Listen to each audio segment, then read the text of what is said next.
유명한 심리학자인 에브라함 매슬로우라고 하는 분은 인간의 욕구에 대해서 연구를 하면서 필요의 위계 질서라고 하는 것을 주창했습니다. 다시 말씀을 드리면 사람이 갖고 있는 이 필요, 욕구, 그 첫 번째 것은 무엇이며 또 그것이 이루어졌을 때 그 다음에는 어떠한 모습이 될 것인가 하는 이와 같은 내용으로 주창하게 되었는데, 여러분, 소위 인문학이라고 하는 인간을 연구하는 상담학이라든지 심리학 분야에서 굉장히 아주 유익한 이 학문의 자산으로 인정하고 있습니다. 인간 이해에 중요한 역할을 했다고 인정하는 것이죠. 그런데 이 에브라함 매슬로우는 사람의 필요 욕구를 순서적으로 설명을 하면서 피라미드 구조의 형태로 우리에게 설명하고 있습니다. 그 모습을 한번 잠깐 보았으면 좋겠는데요.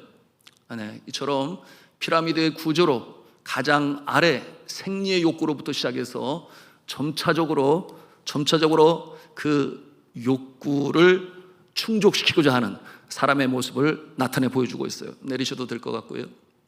그런데 이 모습의 가장 중요한 원리라고 한다면, 사람이 어떠한 욕구가 있을 때 그것이 충족되어지면 그것으로 그치느냐, 그렇지 않는다는 거예요.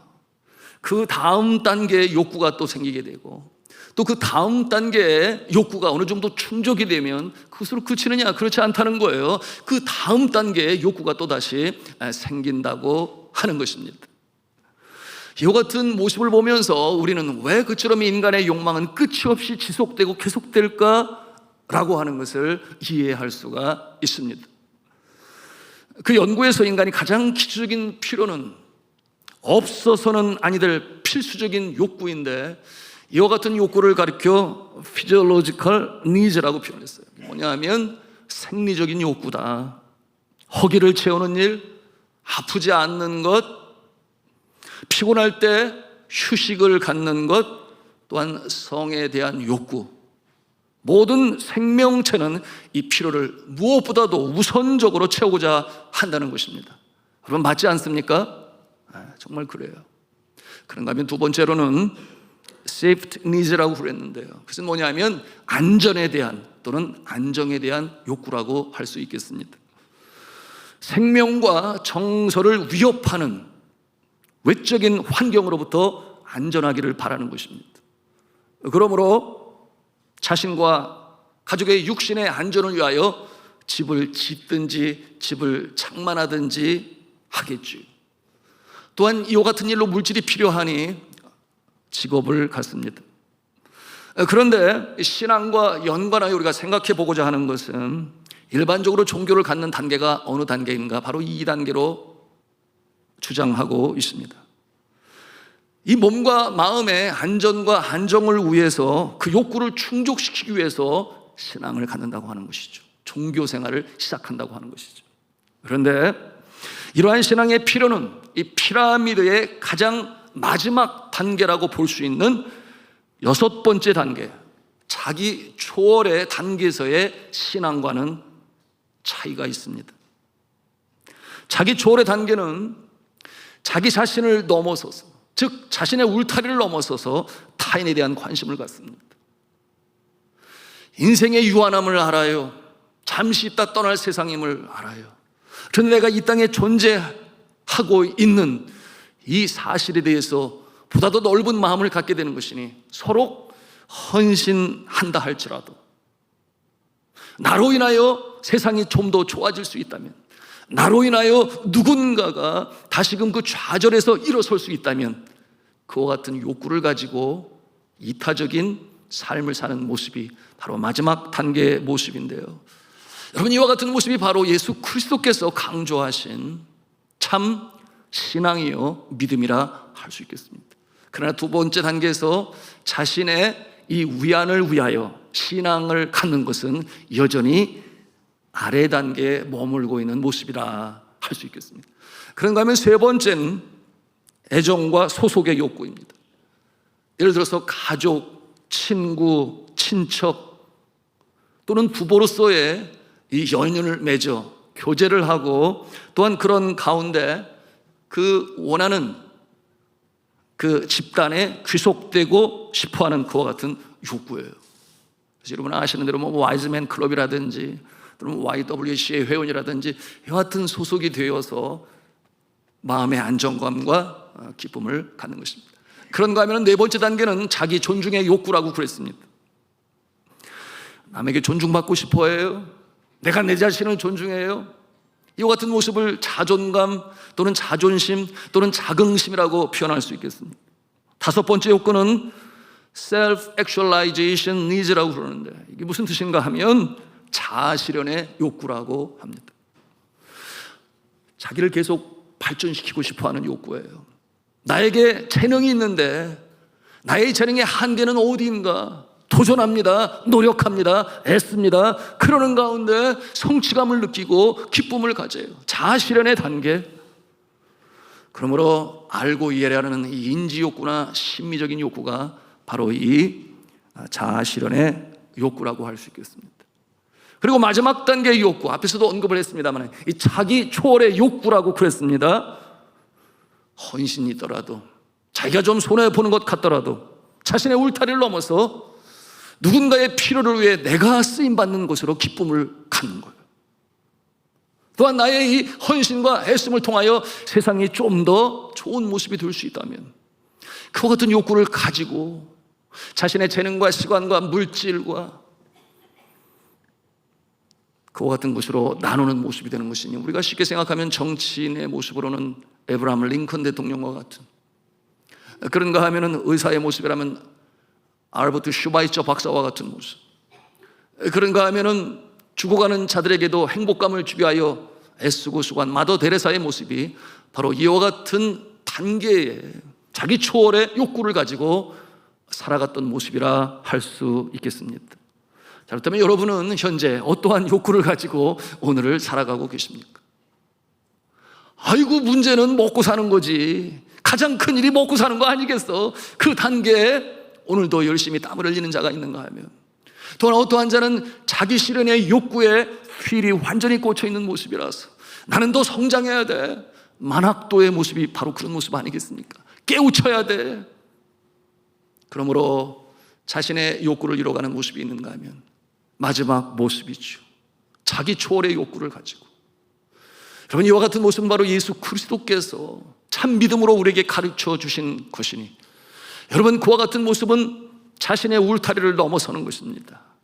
그러므로 나 한 사람의 존재로 말미암아 나의 가정의 울타리를 넘어서서 나의 직장과 사회에서 축복의 통로가 될 수 있다면 그것은 나에게 기쁨이요 보람이요 하나님께 영광이 되는 것이니, 그와 같은 욕구를 가지고 오늘을 살아가는 아름다운 모습도 있습니다. 우리 주 예수 그리스도께서는 이 세상 사람들의 필요가 무엇인지 아주 정확히 알고 계셨습니다. 그러므로 제자들에게 오늘 말씀으로 주실 때에 너희들은 세상 사람들의 필요와 욕구를 보게 될 것이다. 그 필요와 욕구에 대해서 외면하지 말아라. 관심을 가지고 도울 수 있어야 된다. 그것이 의인의 모습이다. 이렇게 가르쳐주고 계십니다.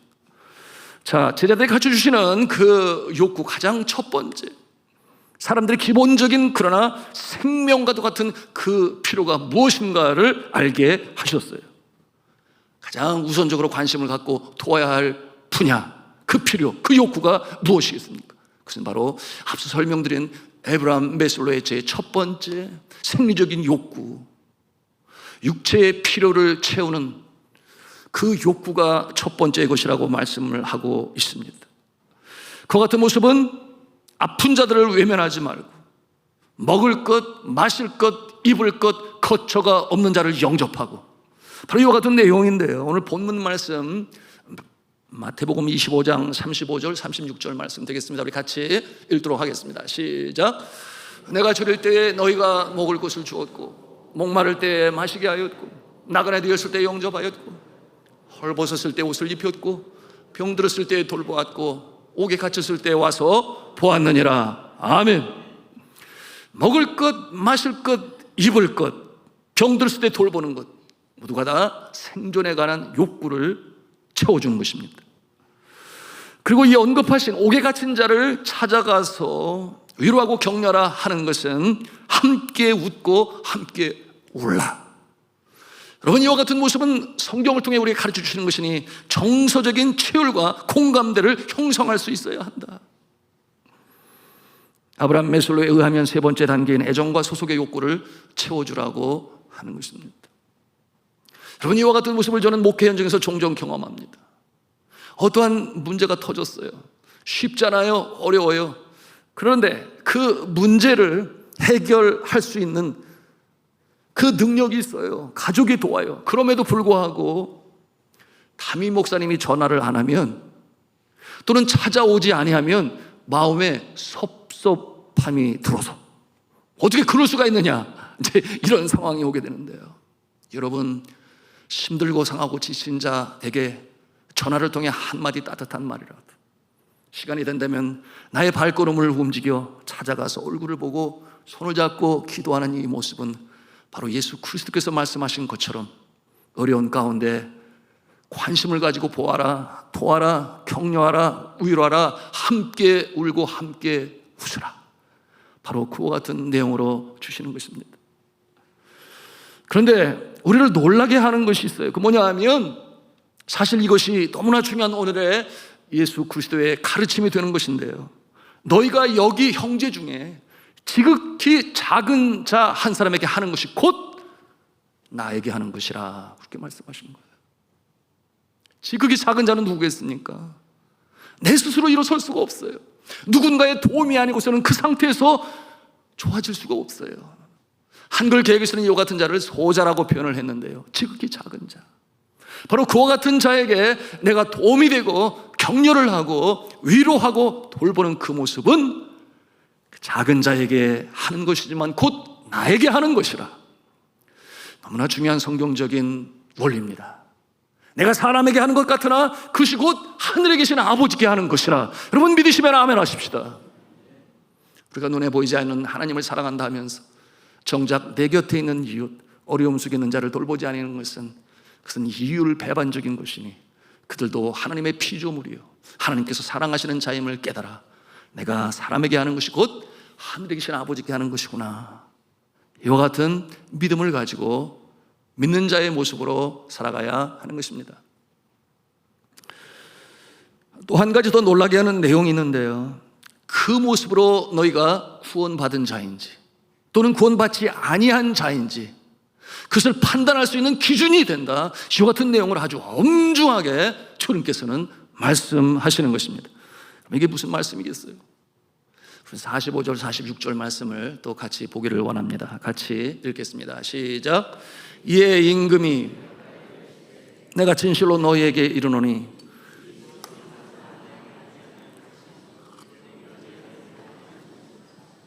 그들은 영벌에, 의인들은 영생에 들어가리라 하시니라. 아멘. 참으로 구원받은 자가 어떠한 자인가? 그는 의인이라고 오늘 말씀에 표현을 하고 있습니다. 그런데 그 자는 어떠한 자인가? 어려운 자를 돕는 자라, 이렇게 주님께서 말씀하세요. 여러분, 언젠가 주님 앞에 설 때에, 그 심판대 앞에 설 때에 바로 이와 같은 의인의 모습은 잘했다, 충성된 종아, 내가 적은 일에 충성하였으니 주인의 잔치에 참여할지어다, 영생 복락이 기다리고 있는 줄로 믿으시기를 바랍니다. 그런가 하면 구원받지 못한 자는 어떠한 자라는 것입니까?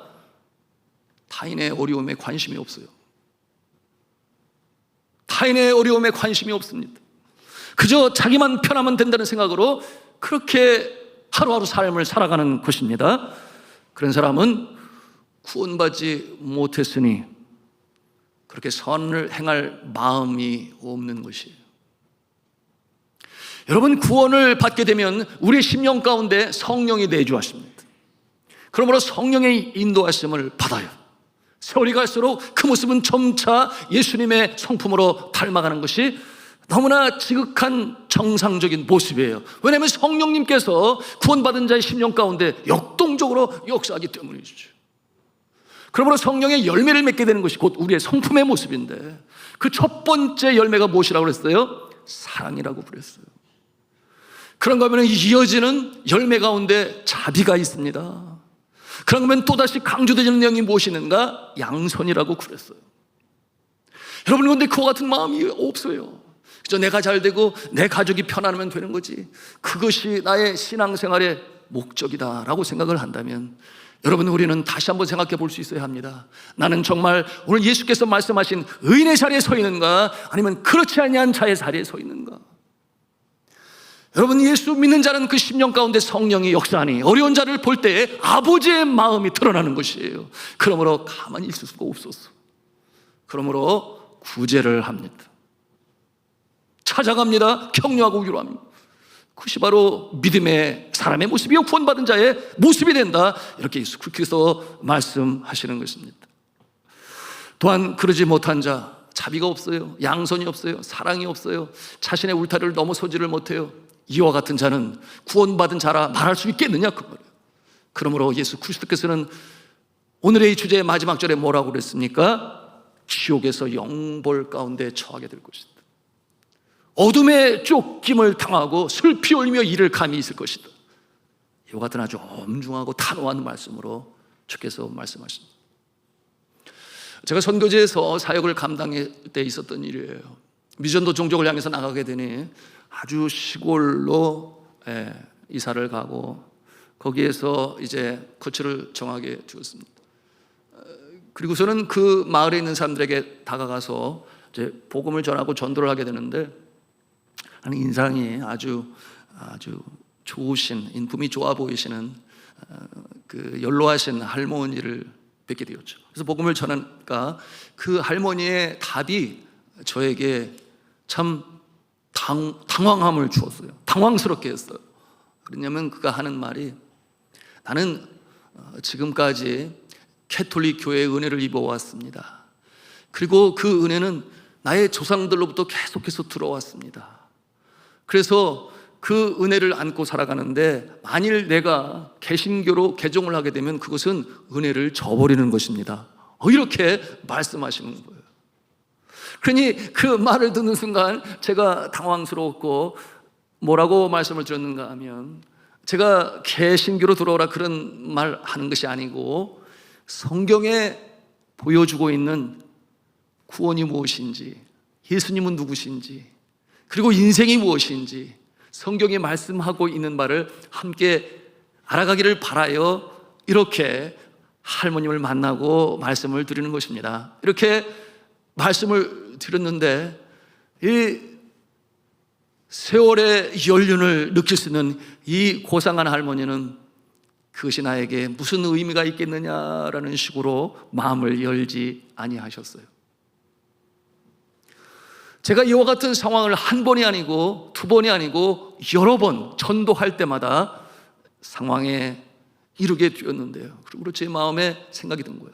내가 이방인에게 와서 복음을 전하는 한 선교사로서 이 전도 전략을 제대로 세우지 아니하면 결국 실패하고 내 스스로가 좌절하겠다, 이런 생각이 들었습니다. 그러므로 기도하게 되었는데요.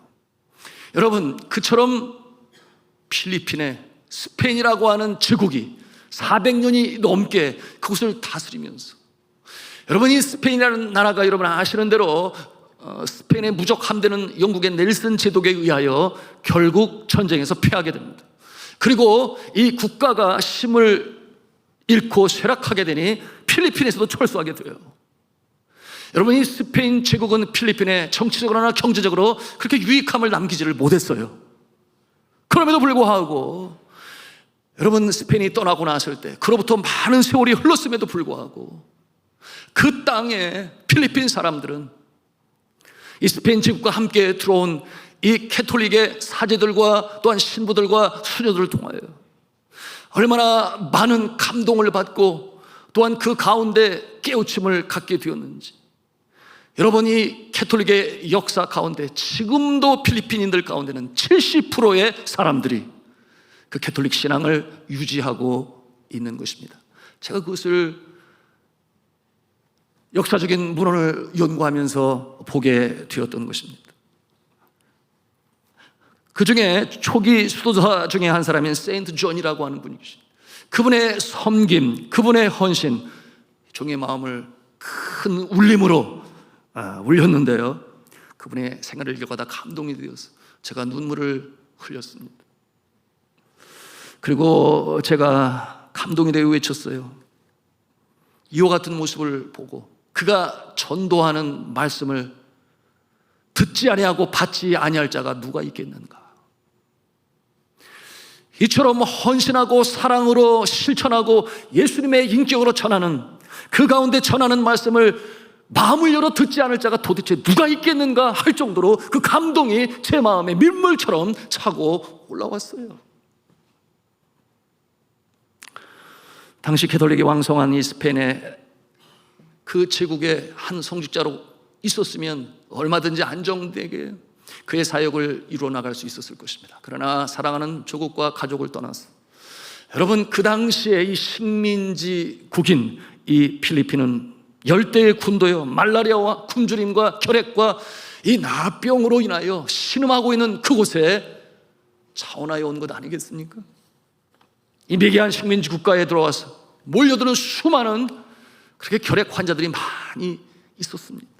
그런가 하면 한센시병이라고 부르죠. 나병 환자들이 또 줄을 서서 찾아왔습니다. 그때 그는 가난한 자들을 위하여 때로는 구호자가 되었고, 환자들을 위하여 의사가 되었고, 또한 주의 복음을 전하고자 하여 전도자가 되었습니다. 그의 헌신적인 주를 닮은 그 사랑에 많은 사람들이 감동을 가졌습니다. 그러므로 이 필리핀 사람들의 마음속에는 그처럼 은혜를 베풀고 사랑을 베풀고 인격적으로 대하고 우리를 위했던 자들의 그 은혜를 저버려서는 아니 된다. 그러므로 지금까지 그렇게 가톨릭의 신앙으로 서 있어요. 그런가 하면은 여러분, 이 필리핀 사람들이 가지고 있는 이 전통적인 가치가 있습니다. 보통 밸류라고 그러죠. 미풍양속으로 전통으로 갖고 있는 것 중에 뭐가 있는가 하면 우땅나롭이라고 하는 게 있어요. 우땅나롭. 이게 뭐냐 하면 은혜를 저버리면 안 된다. 그와 같은 가치가 그들의 이 심성의 저변에 아주 두껍게 깔려 있어요. 그러니 은혜를 베풀었을 때 은혜를 받은 자가 은혜를 배반하면 그것은 배은망덕한 모습이에요. 사람 대접, 사람 취급을 하지 않을 정도로 그와 같은 생각을 가지고 있었으니, 여러분, 과거에 그와 같은 이 주님을 닮은 사랑과 헌신 속에 그처럼 감동을 받고 또한 그 믿음으로 섰던 자들이 바뀌지가 않는 거예요. 그와 같은 모습을 저는 알 수 있게 되었습니다. 그리고 나서 저는 개신구 선교사들이 들어오게 된 그때 미국이 식민지를 하게 되었죠. 캐톨릭 스페인이 떠나고 미국이 필리핀을 점령하게 되었습니다. 개신교 선교사들이 들어와서 그들에게 복음을 전했습니다. 그 모습을 면면히 살펴보게 되니 물론 선행과 구제도 있었지만 많은 경우가 어떠한 모습이었는가? 말씀으로 성경에 있는 말씀으로 그들에게 복음을 전하고, 틀린 것은 아니죠.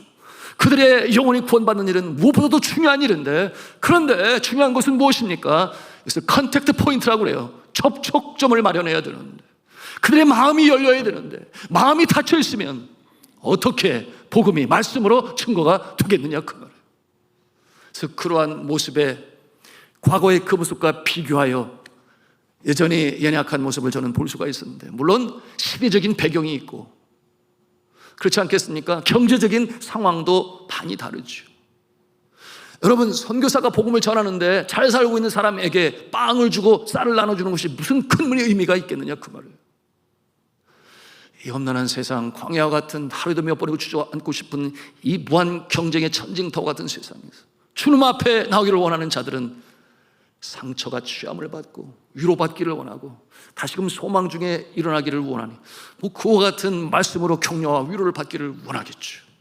그럼에도 불구하고 여전히 하나님께서 우리에게 주신 가장 중요한 복음을 전함에 중요한 것 무엇입니까? 하나님 사랑, 이웃 사랑. 그것이 함께 이루어지지 아니할 때 나타나는 결과는 여러분, 우리가 눈에 보지 않아도 그것은 알 수가 있는 것이에요. 그러므로 150년의 개신교 역사 속에 여전히 이 필리핀의 복음화율은 얼마나 되었는가? 12%의 저조한 성장률을 나타내 보여주고 있어요. 여러분, 이와 같은 모습을 보면서 제 마음에 생각이 드는 것입니다. 어떻게 하면 전도를 제대로 할 수 있을까? 아직 가톨릭의 섬김과 봉사가 미치지 않은 곳이 있다면 그곳으로 복음을 전하면 좋겠다. 여러분 아신 대로 그 모습은 여전히 미전 도정적으로 등재되어 있는 이 피나투보 산지에 살고 있는 9만여 명의 아이타 부족인데, 그들은 자기 이름조차 쓸지를 못해요. 무학자들이죠. 학교를 다닌 경험이 없어요. 그리고 주민등록증도 없어요. 왜냐하면 출생신고를 하지 않고 그냥 그렇게 살아가는 모습들. 그래서 그들을 향하여 나아갔습니다. 그리고 그들에게 주의 사랑으로, 주의 사랑을 실천하며 그들에게 복음을 전해야 되겠다 하는 생각을 가지고 접근했습니다. 그리고 그러는 가운데 마음을 연 자들에게 말씀을 전할 수가 있었습니다. 여러분, 이와 같은 모습을 선교 신학적 용어로 뭐라고 말하냐면 word and deed라고 그래요. 말씀과 구제 또는 말씀과 선행, 이 두 가지는 항상 같이 움직여져야 되는데 어느 한 가지에 치중하게 되면 균형을 잃어버리고 마는 것입니다. 저는 많이 부족하고 연약하지만 시도 때도 없이 찾아오는 형제들, 왜 그렇겠어요? 화산 폭발로 인해서 그들의 생계의 터전을 잃어버렸습니다. 화산재로 말미암아 산속에 있는 그들의 밭들이 전부 화산재 아래 덮이게 되었으니 어떻게 먹고 사냐고요. 재정충이 있었지만은 여전히 허기지고 배고프고 영양실조. 그러니 시도 때도 없이 찾아와요. 그래서 저는 어떻게 했는가? 집 문을 열어놓고 24시간 열어놓고, 어디 마닐라 멀리 갈 때나 문을 닫지만 항상 열어놓고 그들을 환영했는데, 시도 때도 없다로 가는 것은 어떤 때는 밤 12시에도 찾아와요. 그러면서 나의 아내가 말라리아로 죽어가고 있으니 어떻게 좀 해달라. 그러면 차를 끌고 가서 병원으로 옮겨놓으면 7시간이면 살아나요. 그 같은 일들이 있었는가 하면, 여러분, 배고픈 자들을 알게 되었을 때는 빵을 들고 쌀을 들고 찾아가고 신방을 하고 격려하고 위로했는데요, 그러다 보니까 나중에 이런 생각이 드는 거예요. 이거 밑 빠진 독에 물 붓기 아니야? 그 한계가 끝이 없잖아요. 이런 생각이 들게 되었어요. 그러므로 기도 제목이 늘 그런 것이었죠. 하나님 아버지, 저들이 너무나 어렵고 싶은데 하나님 창조신 하나님께서 긍휼히 여겨주셔서 하나님 아버지, 저희가 여기 와 있으니 축복의 통로로 사용해 주세요. 그러다가도 재정적으로 커버를 하지 못하게 되니 이 선교비와 생활비의 구분이 없었어요. 그러므로 생활비가 선교가 되는 일들이 많았는데, 그러다 보니 제가 참 지금 생각해 너무 미안하죠. 제 아내에게 이웃집에 가서 돈 좀 빌려오라고, 한 번도 아니고 두 번도 아니고 여러 번 그런 경우가 있었어요. 왜냐하면 당장 사람이 죽어가는데 병원으로 옮기면 살릴 수 있을 것 같으니 그렇게 부탁을 하곤 했습니다. 그런데 그렇게 하다 보니 한 사람 두 사람 전도가 되고 교환에 들어오게 되었고 그 예배당을 가득 채우게 되었는데, 그런데 놀라운 깨달음이 있었어요. 그게 무엇인가 하면, 여러분, 하나님께서 아직 복음을 듣지 못한 그들을 귀히 여기시고 여하튼 구원하기 위해서 선교사를 보낸 것 아니겠습니까? 그런데 그 하나님께서는 그곳에 부르신 선교사도 귀히 여기시지 않을까요? 하나님께서 어떤 깨달음을 주셨는가 하면, 받는 것보다 주는 것이 더 복되다. 받는 것보다 주는 것이 더 복되다. 이 같은 깨달음으로 알게 하셨습니다. 여러분, 처음에 그러지 아니했어요. 저 아내의 모습은 그러지 아니했습니다. 그런데 시간이 가면서 주는 것이 받는 것보다 더 복되다, 이와 같은 깨우침으로 주시니 저의 좁은 마음이 더 넓어지게 되었고, 그리고 그 모습을 통해서 살아계신 주님을 감사하며 찬송할 수 있게 되었습니다. 처음에는 그랬죠. 화산재가 날리는 바람만 불어도 그 당시에는 뭐 마스크 쓸 생각도 못했어요. 그러므로 폐병 환자들이 얼마나 많이 나왔는지 모릅니다. 화산재의 미세한 그 미세먼지 때문에 말이죠. 그러니까 기도 제목이 뭐였는가? 하나님 아버지, 어떻게 여기서 생존해야 되겠습니까? 어떻게 살아나야 하겠습니까? 내 자녀들은 또 어떻게 커야 되겠습니까? 나의 미래는 어떻게 되는 것입니까? 왜냐하면 제가 들어갈 때 그곳에 있는 사람들이 철수를 했거든요. 미군 수백 네발배스는 완전히 다 철수했습니다. 처음에는 그랬죠. 그런가 하면 또 한편으로 이런 생각도 있었습니다. 나도 언어를 열심히 배워서 사도 바울처럼 혀의 권세로 말씀을 통해 저들을 변화시키고 구원받는 일을 감당해야지, 이와 같은 생각을 하고 기도를 하였는데요, 여러분, 정작 말씀을 좀 배우고 그들에 섰을 때는 여러분, 그들에게는 복음이 무엇인가 빵이 복음이었어요. 쌀이 복음이었어요. 마른 엄마의 젖을 빠는 이 아가의 우는 모습을 보면서 명절 때가 되면은 멀리 마닐라까지 걸어서 가요. 그 먼 길을 구걸하고 동냥하라고 가는 그 모습을 보면서, 그러므로 생각이 많이 바뀌었지요. 그렇구나, 복음은 빵과 함께 전해야 하는 것이구나 하는 것을 그곳에서 보게 되었는데, 그러는 가운데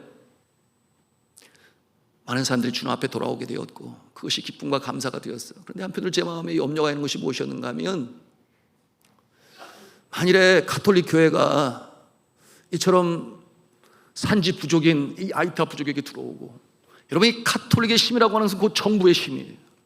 돕기로 작정을 하면은 얼마든지 도울 수 있는 그 힘이 그들에게 있는데, 만약에 그들이 정말 구호 또는 구제를 위하여 그 많은 구호품을 가지고 들어오게 된다면 어떻게 될 것이지, 그것이 마음의 염려가 되었습니다. 그런데 이와 같은 일이 진짜 벌어지게 되었으니, 제가 중점적으로 섬기는 그 마을, 그 예배당에서 주일 예배를 드리는데, 주일 예배를 드리러 들어갔더니 제가 들어온 다음에 저쪽 마을 어귀에 트럭들이 들어오는 거예요. 트럭들이 들어오는데 보니까 이 쌀가마니가 가득 찬 이 트럭들이 들어오는 건데, 거기에 작은 이 가톨릭의 기도 초소가 있었거든요. 그게 글로 들어오게 되니 마음에 염려했던 것이 현실로 나타난 거죠. 그 예배당에 가니까 평소에 나오는 사람들의 반수 정도가 그 예배당에 앉아 있었습니다. 어디 갔겠어요? 살 받으러 구원 받으러 간 것 아니겠습니까? 그 같은 상황에서 마음에 고민이 되는 거예요. 어떻게 해야 되지? 여기에는 앉아 있는 성도들도 그곳에 보내서 먹을 수 있는 쌀을 받게 해야 될 것인가? 아니면 이 예배를 평소에 드리는 것처럼 온전히 다 드려야 되는 것인가? 뭐 이런 생각으로 고민을 하고 있을 때 주님께서 제 마음에 주시는 그 음성이 바로 오늘 이 말씀인 것이에요. 뭐라고 그랬습니까? 내가 줄일 때 너희가 먹을 것을 주었고, 내가 목마를 때 마시게 하였고, 너희가 내 형제 중에 지극히 작은 자에게 하나에게 한 것이 곧 내게 한 것이니라. 이 음성으로 주님이 주시니, 제가 강단에 서서 예배를 드리기 전에 뭐라고 그랬는가? 마anga kapatina minamahal, tapusin natin ang ngayon ang pagsisimba upang tanggapin ang pagpapala sa simbahan ng Roman Katoliko. 그랬어요. 이게 뭐냐 하면, 사랑하는 성도 여러분, 오늘은 예배를 일찍 마치겠습니다. 그리고 하나님이 주시는 그 축복을 저 로만 가톨릭 기도 초소에서 가서 받읍시다. 그렇게 얘기를 했어요. 그랬더니 앉아있는 성도들의 표정이 갑자기 환해지더라고요. 한편 마음에 있었던 거죠. 우리 예배 마치기 전에 저기다 떠나면 어떻게 되는 거지? 이런 마음을 같이 하는 수가 없었던 거겠죠. 그래서 예배를 빨리 마쳤습니다. 그러고 나니까 이 성도들이 팍 뛰어가는 성도가 있는 거예요. 어떠한 성도들은 제 눈치를 보면서 그 위쪽 마을 이렇게 올라가다가 갑자기 방향을 바꿔가지고 그곳으로 팍 달려가는 모습이 있는 거예요. 그런가 하면 어떤 형제들은 여전히 그곳에 가지 않고 앉아있는 자들이 있었는데, 함께 제자 훈련하는 형제들이에요. 그리고 그의 아내들이 그냥 있어요. 제가 그랬어요. 빨리 가서 받으라고. 안 간대요. 여러분이 그 같은 처지에 있으면 어떻겠습니까? 한번 생각을 해보세요. 안 간다는 거예요. 그래서 저는 알아요. 이 형제들이 오늘 저녁에 먹을 쌀이 충분치 않다는 걸 제가 잘 알아요. 그리고 한 번 받아놓으면 그것이 적어도 2주는 먹을 수 있는 그런 양이 되는데 안 가는 거예요. 이 같은 상황 가운데 또다시 제 마음에 드는 생각은, 내가 가서 그 로마 가톨릭 사제 또는 수녀들에게 감사합니다, 우리 마을 사람들이 먹을 것이 없는데 이렇게 사랑을 베푸셔서 감사합니다, 고맙다고 가서 말을 해야 되는 것인지 아니면 말아야 되는 것인지, 왜 그렇겠어요? 그곳에 여전히 우리 교회 성도들이 있는데 제가 나타나면 그 미안함을 가질까 봐 그래 가지 않는 것이 낫겠다, 뭐 그렇게 그날을 마치게 되었는데요. 그런데 그 다음 주일에 예배를 들어가 보니까 세상에 그 자리를 비웠던 그 쌀 들어갔던 먼저 갔었던 사람들이 다 와서 앉아 있는 거예요. 그래서 제가 너무나 마음이 기뻤지요. 좋았지요. 그래서 제가 장난삼아서 불었어요. 아니 지난번에는 가가지고 예배도 안 드리고 쌀 받으러 갔더니 오늘 어떻게 여기 나왔어요? 이렇게 제가 물었어요. 그랬더니 그냥 씩씩 웃기만 해요. 다음에 또 그럴 거예요? 그랬더니 씩씩 웃더니 하는 말이 뭐냐면 오늘은요 없어요. 주는 게 없어요 오늘은. 그러는 거예요. 그래서 그러면 주면 또 갈 거냐고. 그랬더니 그냥 씩씩 웃기만 하더라고. 네. 그런데 그들이 무슨 뜻인지 알았는지 저에게 하는 말이 아이고 선교사님 우리가 아무리 그래도 그렇지 교회를 떠날까 봐요? 그런 거예요. 선대 선교사님 이동구 선교사님 그때부터 사랑으로 베풀고 그리고 지금 현 선교사님 그 화산 폭발 이후에 어려운 상황 가운데서 사랑으로 돕고 말라리아로부터 댕기 피부로부터 그런가 하면 이 폐병으로부터 그런가 하면 초지를 개발하여 논으로 만들어 표농사를 거기는 1년에 산모작이니까 추수하는 날이 추수감사주일이야 그날이. 여하튼 그러는 가운데 사랑을 받았는데 안 떠나요. 염려하지 마세요. 걱정하지 마세요. 가서 받기만 할게요. 그러는 거예요. 한편으로 감사하고 그런데 제가 기다리는 한 가지가 안 나오는 거예요. 그랬더니 나중에 말하는 거예요. 그리고 복음을 전해서 우리가 구원을 받았잖아요. 이렇게 말할 때 제 마음에 참 감사가 이렇습니다. 제 사랑하는 성도 여러분, 오늘 주께서 주시는 말씀이 바로 그것입니다. 제가 그들과의 삶을 통해 깨닫는 것은 그렇구나, 진리를 말하기 전에 먼저 아버지의 마음을 품어 한 사람에 대한 관심, 그 사람의 마음을 헤아리고 어려울 때 그 필요를 알아서 돕는 모습은 곧 아버지께서 우리에게 바라시는 바인 오늘 예수 그리스도께서 그것을 강조하신 것 아니겠습니까? 그러므로 사람의 필요에 민감해야 하고, 그럼 이와 같은 모습은 부모님이 자녀를 볼 때 똑같은 생각이라고 생각해요. 자녀들의 모습을 보면서 무엇이 필요한지 미리 알아요. 부모님은 미리 알아요. 그래서 우리 돕는 것이죠. 우리 하나님은 영혼의 창조주다시고 생명의 소유주가 되심을 믿으시기를 바랍니다. 그 하나님께서 우리를 보시면서 그와 같은 긍휼의 마음을 가지고 사랑하기를 바라시는데, 주님께서는 먼저 된 자들이 그와 같은 사랑으로 베푸는 자가 되기를 바라시고, 그들이 의인이라 말씀하시며 구원받은 자는 마땅히 그와 같은 모습으로 행하게 되는 것이니 자신의 울타리를 넘어서서 어렵고 힘든 자 위로하고 격려하고 돕는 그 모습을 가지라, 오늘 그렇게 말씀하시는 것입니다. 이제 말씀을 맺겠습니다.